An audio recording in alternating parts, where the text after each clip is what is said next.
Hello ഫ്ലൈവേഴ്സ്, നമ്മളിന്നിപ്പോൾ U എസിൽ LAയിൽ തന്നെ ഹോളിവുഡിൻ്റെ ഒരു സ്റ്റുഡിയോൻ്റെ ഉള്ളിലല്ല, പക്ഷേ നമ്മൾ ഫിലിം ഷൂട്ട് ചെയ്യാൻ വന്നിരിക്കുന്നത്. ഇവിടെ ഷൂട്ട് ചെയ്യാൻ വന്നിരിക്കുന്ന ഈ ഒരു വണ്ടിയുടെ പ്രീവ്യൂ ആണ്. ഇത് ഹ്യുണ്ടായുടെ ഏറ്റവും ലേറ്റസ്റ്റ് ആയിട്ട് വന്നിരിക്കുന്ന ഫ്ലാഗ്ഷിപ്പ് ഇലക്ട്രിക് വെഹിക്കിളാണ് Ioniq 9. Ioniq 5 നമുക്കറിയാം, Ioniq 6 നമുക്ക് ഇന്ത്യയിൽ വന്നിട്ടില്ല. ഇത് രണ്ട് വേൾഡ് കാർ അവാർഡ് വിന്നേഴ്സുമാണ്. എന്നാൽ Ioniq 9 ഇപ്പോൾ ഇൻട്രൊഡ്യൂസ് ചെയ്തിരിക്കുകയാണ്. ഇത് പ്രിവ്യൂ ആണ്, ഗ്ലോബൽ പ്രിവ്യൂ ആണ്. ഇന്ത്യയിൽ വരും എന്ന് പറഞ്ഞിട്ട് പക്ഷേ എന്നുള്ള അറിയില്ല. എന്നാലും ഇതൊരു 3 row ഫുൾ സൈസ് ആയിട്ടുള്ള SUV ആണ്, ഇലക്ട്രിക് വെഹിക്കിളാണ്. And I love the design, different ആണ്. ഇതെല്ലാം എങ്ങനെയുണ്ട് നമുക്ക് ഡീറ്റെയിൽ നോക്കാം. All my flyvers, welcome to fly.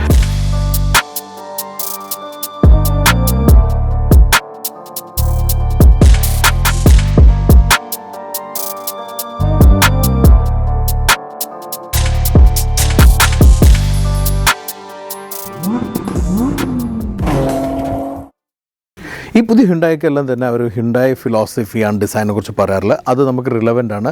നമുക്കറിയാം ഓരോ Ioniq വന്നിട്ട് ഓരോ ഷേപ്പിലാണ്, അല്ലാതെ സാധാരണ പല ബ്രാൻഡിലുള്ള പോലെ ഒരേ ഡിസൈൻ ഫിലോസഫി ക്യാരി ചെയ്യല്ല ചെയ്തില്ല. Ioniq 5 ഒരു തരത്തിലാണ്, Ioniq 6 വേറെ തരത്തിലാണ്.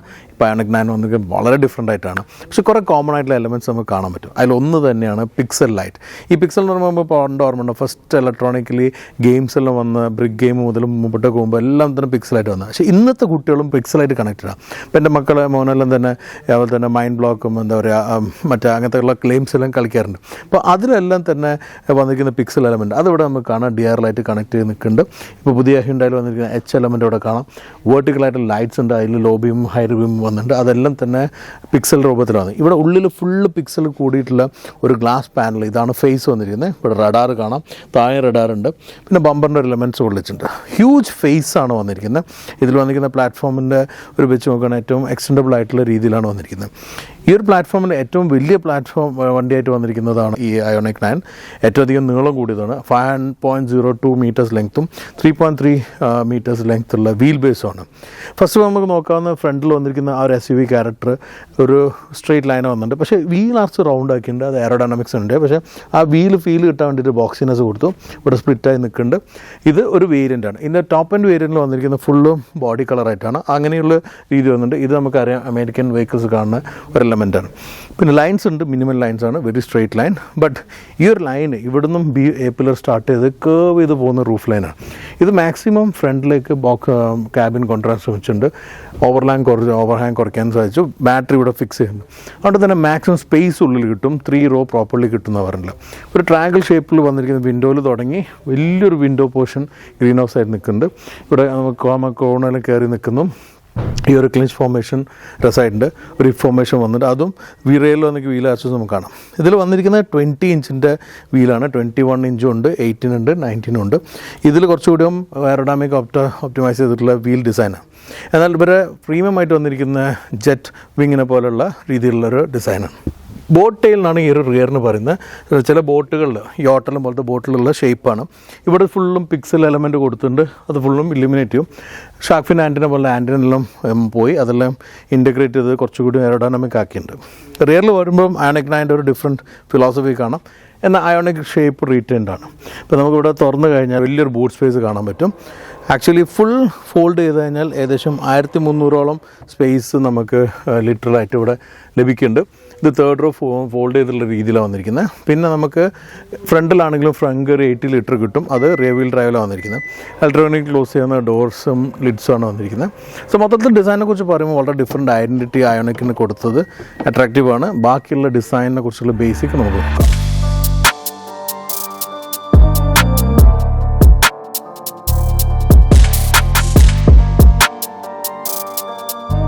സോ ബ്യൂട്ടിഫുൾ ഗ്രീൻ കളറിൻ്റെ ഒരു ഫോമാറ്റ് തന്നെ ഉള്ളിലേക്ക് വരുമ്പോൾ കാണാം. ഡ്യുവൽ ടോൺ ആയിട്ടുള്ള ഒരു ഗ്രീൻ ആൻഡ് ബേജ് കളർ വന്നിട്ട് അതിൻ്റെ കൂടെ ബ്രഷ്ഡ് അലൂമിനിയം പിന്നെ വുഡ് ട്രീറ്റ്മെൻറ്റ് എല്ലാം കൂടിയിട്ട് നല്ലൊരു ഫീലുണ്ട്. കൂടുതൽ ഒരു ഫർണിച്ചർ എലമെൻറ്റാണ് ഇൻറ്റീരിയറിൽ കൊള്ളിച്ചിട്ടുള്ളത്. ഭയങ്കര കോണ്ടംപററി ആയിട്ടുള്ള ഒരു ഫർണിച്ചർ എലമെൻറ്റ്.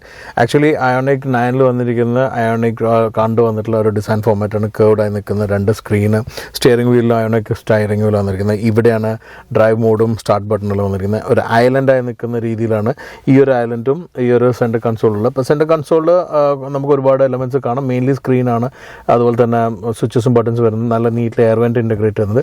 ഇവിടെ തന്നെ വന്നിരിക്കുന്ന ഒരു എലമെൻ്റ് എല്ലാം തന്നെ വളരെ കോൺടെമ്പററി സോഫ ഡിസൈനാണ്.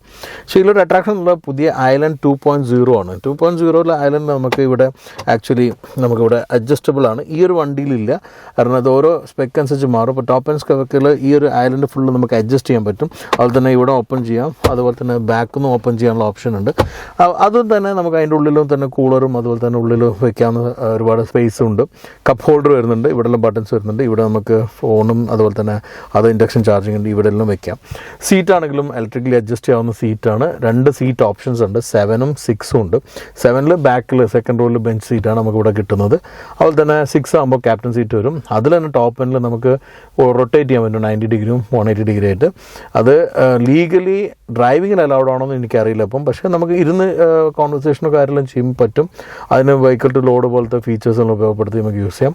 ഫ്രണ്ടിലും മിഡ് റോയിലും ലാസ്റ്റ് റോയിലായിട്ട് 3 6 USB-C ചാർജേഴ്സ് വരുന്നുണ്ട്. ഇവിടെ ശരിക്കും 3 തന്നെ ഈ വണ്ടിയിലുണ്ട്, പക്ഷേ മിനിമം 6 ഉണ്ട്.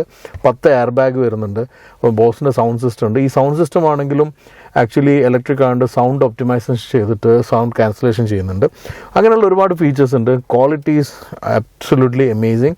Fit and finish also like top notch ആണ്. സെക്കൻഡ് റോയിലാണെങ്കിൽ അത്യാവശ്യം നല്ല സ്പേസ് ഉണ്ട്, ഞാൻ കാണിച്ചു തരാം. തേർഡ് റോ മുതിർന്നവർക്ക് അഡ്ജസ്റ്റ് ചെയ്തിരിക്കാം, പക്ഷേ കുട്ടികൾക്കാണെങ്കിൽ വളരെ ഈസിലി ഇരിക്കാൻ പറ്റും. വളരെ സ്പേസ് മാനേജ്മെൻറ്റ് നല്ല രീതിയിൽ ചെയ്തിട്ടുണ്ട്. ബാറ്ററി പാക്ക് അടിയിൽ വന്നു, ഒരു ട്രാൻസ്മിഷനിലും കാര്യമൊന്നുമില്ല. മാക്സിമം ആ 3.3 മീറ്ററിൻ്റെ ഒരു സ്പേസ് ഉള്ളിൽ കിട്ടുന്ന രീതിയിൽ ആക്ച്വലി നല്ലൊരു ഇൻറ്റഗ്രേഷനാണ് ചെയ്തിട്ടുള്ളത്. ബാക്കിയുള്ള ഡീറ്റെയിൽസ് നോക്കാം.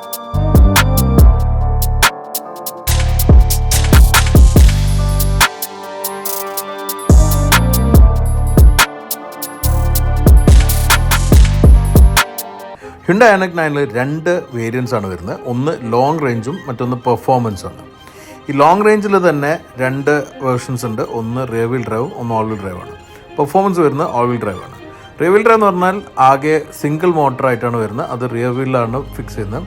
ഓൾ വീൽ ഡ്രൈവിൽ ഡുവൽ മോട്ടേഴ്സാണ്, ഫ്രണ്ടിലും റിയറിലും ആയിട്ടാണ് വരുന്നത്. ഏറ്റവും അധികം റേഞ്ച് കിട്ടുന്ന മോഡൽ ലോങ് റേഞ്ചിൻ്റെ റിയർ വീൽ ഡ്രൈവാണ്. അതിന് 214 HP പവറും 350 Nm ടോർക്കുമാണ്. ലോങ് റേഞ്ചിൻ്റെ ഓൾ വീൽ ഡ്രൈവ് മോഡലാകുമ്പോഴേക്കും അത് 308 HP-യും 605 Nm ടോർക്കുണ്ട്. പെർഫോമൻസ് വേരിയൻ്റ് ആണ് ഇന്ന് നമ്മൾ വാക്ക് അറൗണ്ട് ചെയ്യുന്നത്. ഇത് ഡുവൽ മോട്ടറാണ്. ഫ്രണ്ടിലും റിയറുമായിട്ട് വരുന്ന മോട്ടർ കൂടി ചേരുമ്പം 428 HP-യും 700 Nm ടോർക്കും വരിക. 110.3 kWh ബാറ്ററി പാക്കാണ് അയോണിക് 9 വരുന്നത്. യൂറോപ്പിൽ കൺസിഡർ ചെയ്യുന്ന WLTP റേഞ്ച് ക്ലെയിം ചെയ്യുന്നത് 620 km ആണ്. അത് ലോങ് റേഞ്ചിൻ്റെ ഏറ്റവും കൂടിയ വേരിയൻറ്റ് വിത്ത് 19-inch വീല്. ഇതിൻ്റെ വേരിയൻറ്റ് മാറുന്നതനുസരിച്ചിട്ടും വീൽ ഓപ്ഷൻസ് മാറുന്നതനുസരിച്ചും ചെറിയ റേഞ്ച് വേരിയൻസും കമ്പനി ക്ലെയിം ചെയ്യുന്നുണ്ട്. 400 വാട്ടും 800 വാട്ടിൻ്റെ ചാർജിങ് കപ്പാസിറ്റി ഉണ്ട്. ഏറ്റവും വേഗത്തിൽ 24 മിനിറ്റിൽ 10 മുതൽ 80% വരെ ചാർജ് ചെയ്യാൻ സാധിക്കും. അതായത് 350 kW. അത് 200 കിലോമീറ്ററിനുള്ള ദൈർഘ്യം ഇതിന് ലഭിക്കും. സോ ഇതാണ് പുതിയ അയോണിക് 9. ഇതിപ്പോൾ പ്രിവ്യൂ ആണ്. ചിലപ്പോൾ നമ്മൾ ഇതിൻ്റെ ഡ്രൈവ് അടുത്ത ദിവസം തന്നെ കൊണ്ടുവരുന്നുണ്ടാവും. എന്നാലും ഇന്ത്യയിൽ എത്തുന്നത് എന്താണെന്നുള്ളത് നമുക്ക് ഇപ്പോഴും അറിയില്ല. ഗ്ലോബലി ഉള്ള ഡ്രൈവും കാര്യങ്ങളും എക്സ്പീരിയൻസ് നമുക്ക് ഇവിടെ ഷെയർ ചെയ്യാം. ഇന്ത്യയിൽ വരുന്നുണ്ടെങ്കിൽ എഗെയിൻ ഇതൊരു കോമ്പറ്റീറ്റർ ആവുന്ന ഇതിൻ്റെ സിസ്റ്റർ ബ്രാൻഡായിട്ടുള്ള EV9 ആയിട്ടായിരിക്കും. EV9-നേക്കാളും കുറച്ചുകൂടി സ്പേസും അതുപോലെ തന്നെ ബാറ്ററി പാക്സിൻ്റെ അഡ്വാൻറ്റേജസും നമുക്ക് കാണാം. എന്തായാലും നമുക്ക് ഇന്ത്യയിൽ വന്നിട്ടുള്ള ഡ്രൈവ് എന്ന് പറയുമ്പോൾ ഇന്ത്യൻ കോൺടെക്സ്റ്റിലായിരിക്കും. അതുവരെ നോക്കാം. So until now this Ioniq 9. നിങ്ങൾക്ക് പുതിയ അയോണിക് 9 എങ്ങനെ ഇഷ്ടപ്പെട്ടോ, കുറിച്ചുള്ള അഭിപ്രായം കാര്യങ്ങളെല്ലാം കമൻറ്റ് ചെയ്യുക. എന്തായാലും വീഡിയോ ലൈക്കും ഷെയർ മറക്കാതിരിക്കുക. ഇനി നമ്മൾ ചാനൽ സബ്സ്ക്രൈബ് ഉള്ളവരുണ്ടെങ്കിൽ ഉടനെ സബ്സ്ക്രൈബ് ചെയ്യുക. അടുത്തവണ കാണുന്നവരെ stay safe and enjoy wheeling.